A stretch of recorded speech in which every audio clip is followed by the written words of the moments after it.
Eccentric millionaire Robert Durst smiles as he's driven from a court by sheriff's deputies Tuesday.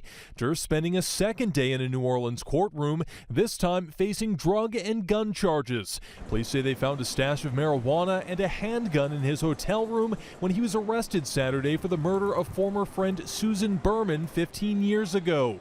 His lawyer saying an apparent confession in an HBO documentary was what sparked the arrest. My concern is that the warrant that was issued in California was issued because of a television show and not because of facts. But investigators in California point to new handwriting evidence on a pair of letters shown on the HBO documentary series The Jinx. One Durst wrote to Berman a year before her killing, and another that pointed police to her body.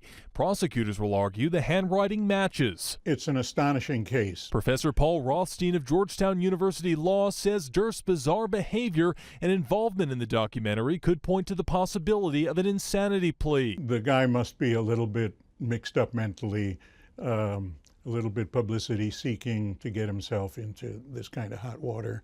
And he has provided fairly damning evidence against himself. Not guilty. Durst had been acquitted of murder in a dismemberment death in Texas. He's also been long suspected, though not charged, in the 1982 disappearance of his wife, Kathleen Durst, in New York. Her body has never been found. I will take his going to jail any way I can.